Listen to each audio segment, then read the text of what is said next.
Welcome again, everybody. This is Marvell Adams Jr., CEO of Caregiver Action Network. Welcome you to our continuing series during the month of National Family Caregivers Month. Our webinar today is Turning Caregiver Experience into Action, and just really excited to have this be a part of this series of conversations because caregiver voices and raising and amplifying them is such a crucial part of our ability to influence policy and making sure that we really are making systemic changes within the caregiving space. So for today's agenda, we're going to do a couple things. We're going to talk about the state of caregiving with one of our special guests today, as well as advocacy and action, and really showing you what that looks like. And of course, really leaving you with information on what you can do as a caregiver and a stakeholder and ally to make sure that we are supporting caregivers throughout the country. So with me today is Jason Resendez. Jason is the president and CEO of the National Alliance for Caregiving.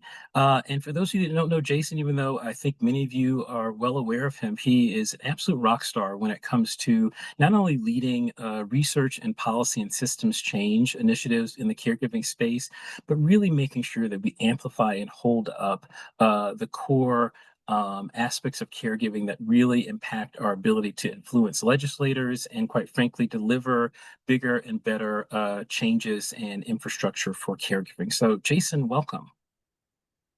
Thanks for having me. Excited to be here. Yeah, glad to have you. And after Jason and I wrap up our conversation, we're also going to be joined by Representative Paul Tonko, who is a congressman in the U.S. House of Representatives, as well as Mary Bono. Mary is the co-founder and CEO of Mothers for Awareness and Prevention of Drug Abuse, as well as a former congresswoman herself. So, but with that in mind, let's get into the conversation. Jason, I would love to just start off with and hear what is your connection to caregiving, and what part of you has really brought you to working in the space that you do. Absolutely. Well, thrilled to be here and love anchoring these conversations in our lived experience because that's what it's all about, right? Caregiving is a common bond that millions of Americans share. And I grew up watching my mom raise three kids while working a full-time job and caring for my grandmother who battled multiple chronic conditions, a dynamic all too familiar in Latino households across America and in so many other households across America. And she did that out of a deep sense of love and commitment to her family, but also because she didn't have a choice. There were no other options. And so that had ripple effects for her and for her family. She had a dream of becoming a certified public accountant, and that was a dream that had to take a backseat to her caregiving responsibilities because she wasn't able to finish college because of her caregiving. And fast forward 25 years later, I'm the father of an amazing, chaotic, gorgeous 3-year-old. And I recognize that the care that my mom provided for my grandmother and the care that I provide for my son is part of a continuum of care that in total is undervalued, undersupported, and underrecognized. So that's really the perspective I bring to this work every day. I try to bring my mom's experience into this work, my grandmother's experience into this work, and then my son's experience, in the hope that we're building a better future so that when my son's in my mom's role, that there's more infrastructure in place to make his care more sustainable, more dignified, and more equitable. Wow. No, I did not know the depth of the background, Jason. Thank you so much for sharing that. And quite frankly, it resonates because I joined Caregiver Action Network a little over 2 years ago, and I didn't know until coming to CAN that I was a caregiving youth. It just never dawned upon me that when I was in middle school and my mom had a stroke, which luckily she was able to rehabilitate from, the fact that my mornings and my after schools and my weekends changed pretty dramatically. It was just something that you did, and for us growing up in rural South Carolina, my dad, my two older brothers had already moved out of the house. My dad, if he didn't go to work, he didn't get paid, and so there was this reality, as you kind of put it with your mom, of like, this is what you do. And so, when we talk about caregiving, sometimes we say, it's the job posting that no one applied for, but eventually you get hired, whether you're looking for it or not. So, Jason, this brings a great pivot to the most amazing work that has once again come out of National Alliance for Caregiving. And it's the newest Caregiving in the U.S. report, which paints a really powerful picture of what family caregiving looks like today. So, I'd be really curious to hear from you. What are the top takeaways you think everyone from policymakers to the general public should know? Yeah, absolutely. And I really appreciate you sharing your story. And it really provides important context for why we do the research that we do at the National Alliance for Caregiving, because caregiving and the family caregiver community is made up of so many different communities coming together and engaged in this work of caregiving. And it really is the data that helps us to understand, like Marvell, your experience, you're one of the between 4 to 5.5 million people under the age of 18, young people engaged in caregiving. My mom is one of the 1 in 3 sandwich caregivers in this country who are managing multiple generations in the household when it comes to caregiving. And so data gives us the ability to create community, to understand the scope and scale of the caregiver challenge, and to help us measure progress in supporting and putting in place the infrastructure needed to make care just a little easier in this country. So since the 1990s, you've been partnering with AARP to carry out the Caregiving in the U.S. project, which is a gut check on the realities that caregivers face every 5 years. It's what gives us a sense of the scale and scope of the caregiver challenge and how it's changed over time, which is super important to understand. How is this changing? How are the policies and decisions that we're making shaping the realities of caregiving in this country? And so just this July, we released Caregiving in the U.S. 2025. And what we found is sobering and urgent. One is the continued growth of the caregiving community. Between 2015 and 2025, we saw a nearly 50% growth of family caregivers in America, from about 43 million to about 63 million Americans. Wow. 63 million Americans providing ongoing complex care for people in their lives, and we see that as the floor, not the ceiling. When we start to think about other intensities of care, start to think about parents engaged in care, that number can go up to as high as 130 million. But when we think about folks providing this ongoing care, that 63 million, what we find is that care over time has become more prevalent.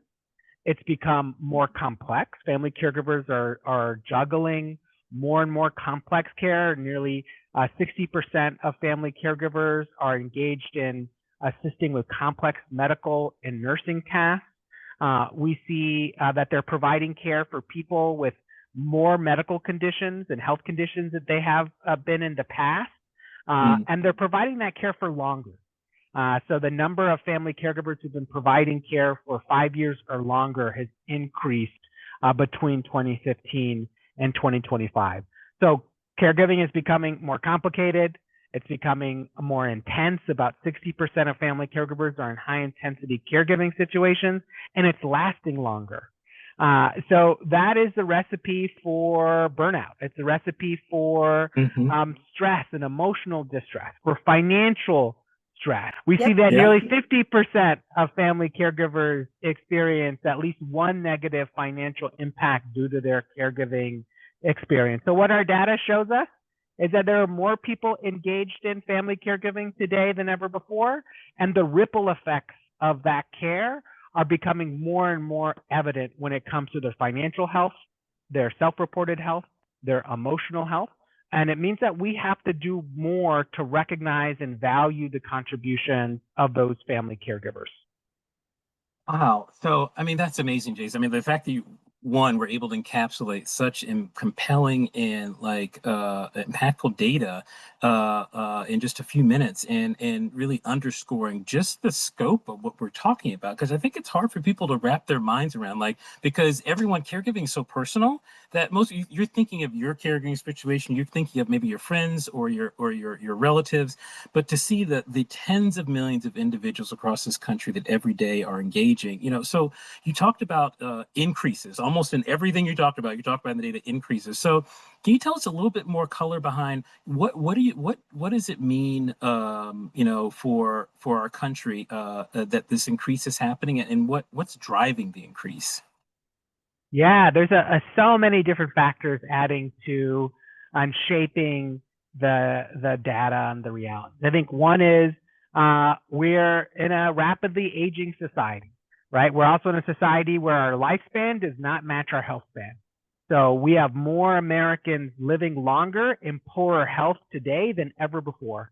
So there's more of a need for family care and a reliance on individuals supporting family members who are either navigating the challenges of aging, the challenges of serious illness, the challenges of disability. So family caregivers are being called on more because of that reality, those demographic shifts.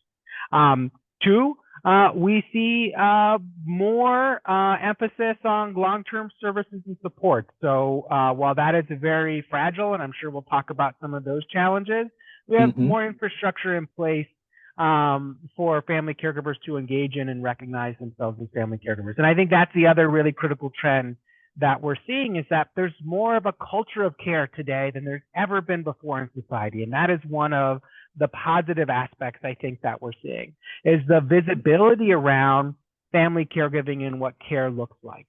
We see that in the media. We see that in our everyday lives. More people are talking about caregiving today. We see it on Capitol Hill, more people talking about caregiving, not just as a family issue, but as an economic security issue. So the culture around care has really transformed since we started doing this data collection.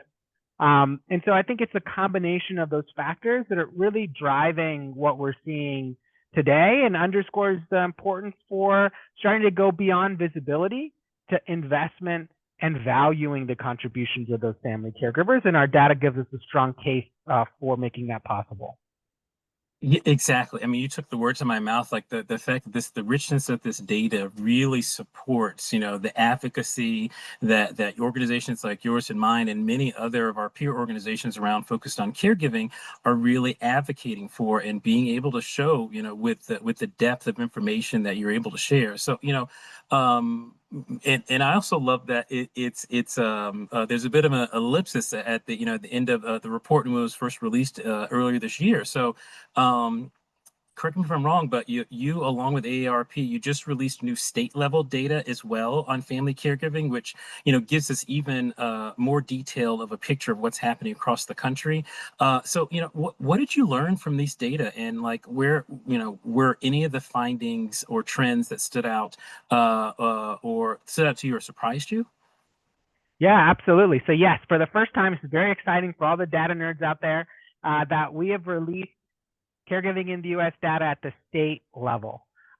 This is really critical for a number of reasons, but it's really important to equip advocates and equip partners with more granular data to understand, well, how is this playing out in your communities? And that's one of the big challenges with caregiving, is that because of the issues around self-identification and types of care, it's really hard to think about this at a granular level.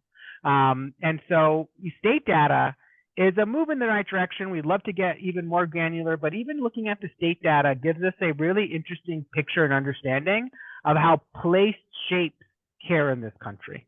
Some states make it a lot harder to provide care than other states because of the policy decisions that are being made.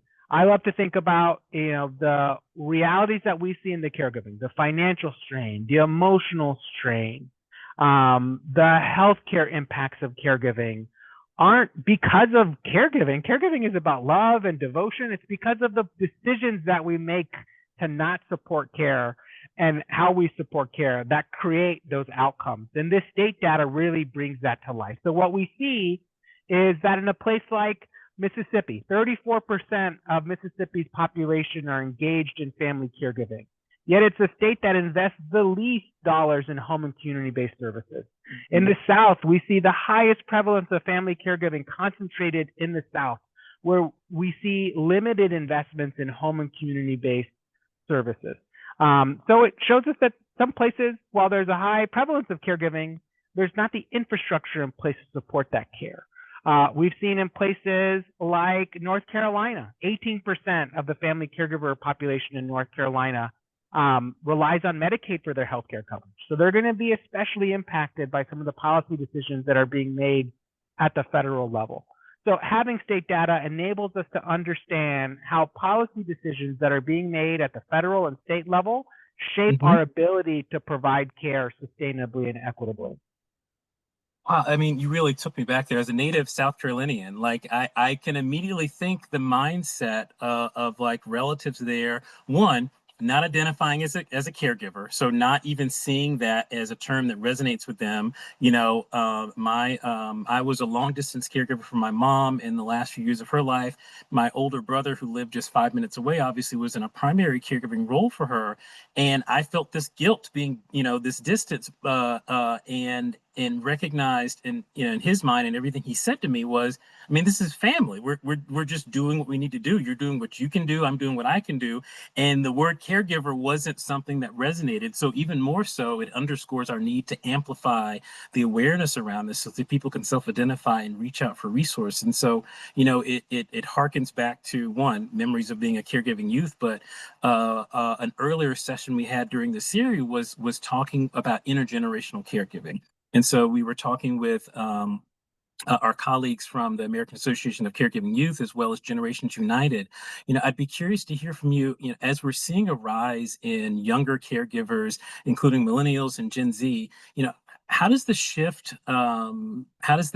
in the conversation about supports and policies, need to change? Like, how do we need to be able to reframe what we're doing and how we're talking about caregiving, given younger and younger caregivers really being relied upon?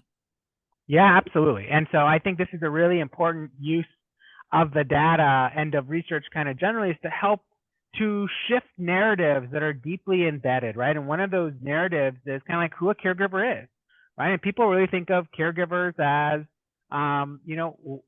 white women in their 40s taking care of parents. And certainly that's a big community, and that's a community that deserves support and engagement. But really, there's so many other segments of the American population engaged in caregiving that often aren't visible, aren't seen. So what limited policies and programs that are being developed are not being developed to serve those communities engaged in caregiving. And so we see that when it comes to young people engaged in care. According to Caregiving in the U.S. 2025, there's at least 4 million people under the age of 18 engaged in caregiving. And again, we see that as the floor, not the ceiling. So likely many, many more young people. And these young people are not seen in the programmatic infrastructure that exists, the limited programmatic infrastructure that exists to support family caregivers. And a great example of that is in policies like the Lifespan Respite Program, which has an age eligibility of 18 or over. And I know that's something that the AAYC and the National Alliance for Caregiving and others are working to change, to make sure that eligibility for programs like respite reflect who's actually engaged in caregiving, and that includes young people. The same can be said for men, right? Your story is a great example of the nearly 25 million men engaged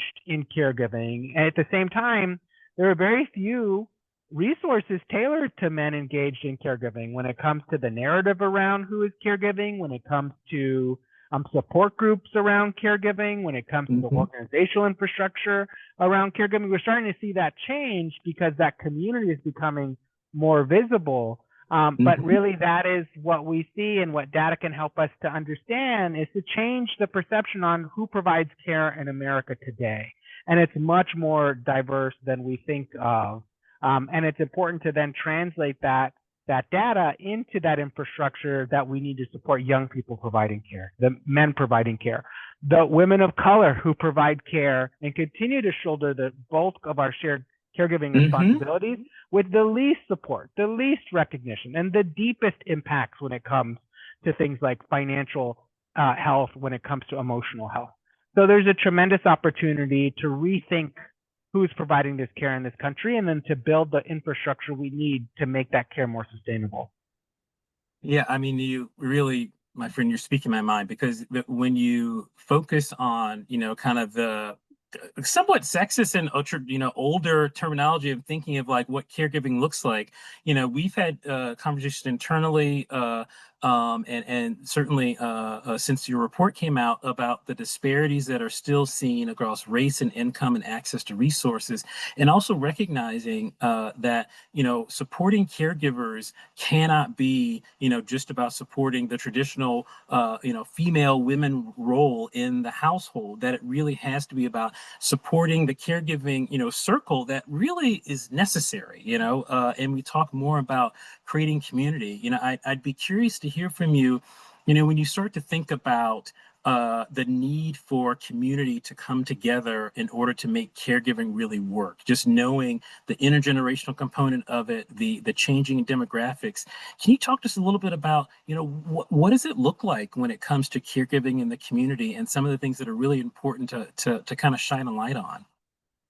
Yeah, I think one of the, it's really critical to look at our data as not the solution, but the roadmap for developing solutions. What are the pain points that need to be addressed? When we think about how do we make caregiving more sustainable, that really is our vision. It's not about, I come from the Alzheimer's community. My focus for the last 15 years of my life was curing Alzheimer's disease. That's not the goal with caregiving. Caregiving is always going to be part of our lives as long as we're in community. We are, there's love, there's family, there's always going to be care. There's so much joy that can come from the caregiving experience, so much purpose that can come from the caregiving experience. But how do we make that care sustainable? And how do we ensure that we limit the negative impacts that we see, like financial hardship, like emotional distress, like physical strain? And so really looking at, well, what is the policy infrastructure that we need, right? We need policies like paid family and medical leave, because we know that 60% of family caregivers are needing to work to put food on the table at the same time that they're providing care. And yet they're having to leave the workforce sometimes, or having to take unpaid time off, because we are one of the only countries that doesn't have a national paid family and medical leave policy. It looks like investing in home and community-based services so that people can receive the care that they need in their home, so that caregivers have access to things like respite, training, direct payment programs like consumer direction in order to make care possible. It looks like investing in the direct care workforce so that family caregivers have the option to get support from paid help to make their caregiving teams more robust and sustainable. It looks like investing in long-term services and supports. What is Medicare's role in supporting and recognizing family caregivers through things like training and in-home health services? So those are the universe of policy options that we have. And the thing that gives me hope is that none of those are so outside the box. Those are all examples of policies that exist in other countries. Many of them exist in states. 13 states have paid family and medical leave policies. Over 6 states have caregiver tax credit policies. We have one state, Washington State, has a long-term services insurance program that is helping to make care in old age more sustainable and in disability more sustainable. So these are all ideas that have been put into place that we know work, that we need to invest in and scale to the scale that we see caregiving in our country. Yeah, I mean, gosh, you really hit the nail on the head, especially in the sense of, we get questions sometimes about, why is this so hard? And sometimes I say to folks, this is kind of a very American problem, for the way our system is set up, and it's not even about criticism of one aspect versus the other, but it's understanding that the infrastructure that we have for caregiving in the U.S. does not look like what you would see in most of our peer nations. And so understanding that what we're trying to do here isn't necessarily novel, it's something that we know can work. We know there's a return on investment for it. And it really underscores just how important, the role that National Alliance for Caregiving has in policy and advocacy, because it really allows us to elevate the conversation to something that impacts things on a systemic level. So in that regard, when it comes to policy, part of our objective today was really for particularly the caregivers, but also those that are touched by caregivers, to understand how important your voice is. And so I'd be curious, Jason, to hear from you. What would you want caregivers to know about the impact their voices can have, and or what insights or advice would you give to them, to share about their experiences and turning them into action? Yeah, I love the question. That's why I love the work of the Caregiver Action Network, sort of engaging directly with family caregivers, understanding what their needs are, supporting them. And that is absolutely critical while we build the infrastructure needed to help sustain that and scale that through things like public policy. And I think my one thing that I love to tell family caregivers is that what you do has tremendous value. While it might not be valued sometimes by the systems around you, it is some of the most amazing work that takes place every day in every family, in every community, in every state, in every zip code, right? Your contributions to this country lay the foundation for our shared success. And really, you sharing that story, believing in the value that you bring, is helping to create the biggest paradigm shift that we need in order to make care better in this country, which is this idea that you said is uniquely American issue, where we see care in this country as an individual struggle, when really what it is a shared public good that we all benefit from. So every time that family caregivers share their story, talk about the change that they're making in their family, you're chipping away at that narrative that caregiving is all about individual struggle, when really it's about a public and shared commitment that we all benefit from.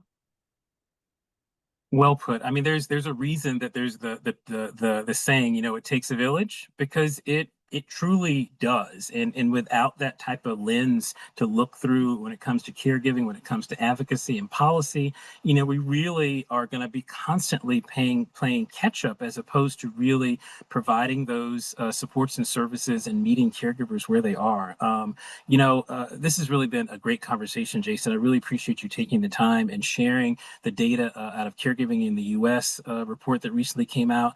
Is there anything else that you'd like to share with the audience that maybe we haven't touched on that would be worthwhile hearing?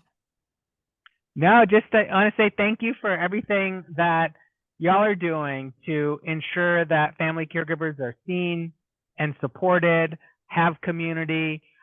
Really excited about the ability to work together, and really grateful to everyone listening today for standing up, standing with, and engaging in care, because that's really how we create the change that we see and turn this data into action, right? Data makes us credible, but stories make us memorable.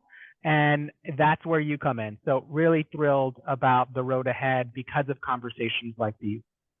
Wow. Great, Jason. I could not have said it better to close out this part of our webinar today. So thank you so much for taking the time with us. Really excited for all the opportunities we have ahead of us collaboratively across our organizations, but also being able to impact, the 63 plus million caregivers across this country that, quite frankly, are the backbone of our healthcare system. So Jason Resendez, CEO of National Alliance for Caregiving, thank you so much for spending this time with us today. We really appreciate it. Thank you, and happy National Family Caregivers Month. And now we're going to turn it over to two very special guests to round out our wonderful conversation today. Thank you, Marvell, and thank you to everyone for participating in today's webinar. My name is Mary Bono. I'm a former member of Congress from California, a tireless advocate on overdose and drug abuse prevention, and most importantly, a mother. Today, I'm going to demystify Congress and teach you ways that you can engage from home while still having impact on key policy debates happening within our federal government. Number one, what does advocacy mean? Advocacy refers to the efforts made by individuals to influence the decisions, policies, and actions in Washington, as well as in your state and local communities. Advocacy is crucial for ensuring that lawmakers understand the concerns and the needs of the people they represent, can help shape laws and policies that benefit specific communities or causes. Letter writing, phone calls, media campaigns, coalitions, and in-person meetings are all types of advocacy, and all are impactful. Number 2, your voice matters. Members of Congress want to hear from the voters they represent. And what does that mean exactly? They want to hear your story. They want to know your name and where you are from. They want to know what is important to you and how it might better your life and the lives of others you care about. Members of Congress represent the people of their district. What matters to you matters to them. They want to hear about what pieces of legislation you support or maybe what you are against. Each call, each letter, each tweet, each visit is carefully logged, and members of Congress are well aware of where constituents stand on key issues. Number 3, it's easy to get in touch with your congressional office, and you can do it from home. Your representatives and senators have staff that can take your calls, read your letters, and meet with you. If you want to make an appointment with your member of Congress or send them a letter, their websites offer many options on how to meet and engage with them. You can pick up the phone, you can send them a tweet, whatever your time allows. I found meetings with constituents from back home to be the most rewarding part of my job in Washington. It was where I truly learned about what was impacting my community. If you cannot make it to Washington, it's far, I know. Members of Congress have offices back home and they hold meetings there. They also visit hospitals, community-based organizations, and other places in the community, just to see the work that's getting done. Thank you to the Caregiver Action Network for hosting this important series and for shining a light on the vital role of family caregivers across our nation every day, but particularly as we recognize National Family Caregivers Month. For those of you who don't know me, I am Congressman Paul Tonko, representing New York's 20th District. To every caregiver joining us today, thank you for your compassion, thank you for your resilience, and thank you for your unwavering commitment to those you care for. Caregivers are those unsung heroes in our communities, providing comfort and dignity and hope to loved ones every single day. Your dedication often comes with emotional, physical, and financial challenges, yet you continue to show remarkable strength and grace. This series reminds us that no caregiver should ever feel alone. There is strength in connection, and organizations like CAN help ensure that every caregiver can access trusted information and encouragement. Whether you are a caring individual for an aging parent, a child with special needs, a spouse, or a friend, your role is deeply meaningful and deserves recognition and support. Each of your stories has the power to inspire understanding and drive meaningful change. Personal stories are powerful to give a face to the numbers. And when caregivers share their experiences, they help others see the true value of care. That is, building a more compassionate and informed society. In Congress, I have prioritized better coordination and funding for brain health, including for patients dealing with the life-changing diagnosis of Alzheimer's or Parkinson's. Time and time again, it is clear that a crucial component of helping patients is supporting caregivers. The same is true from the lessons learned in working in the rare disease space.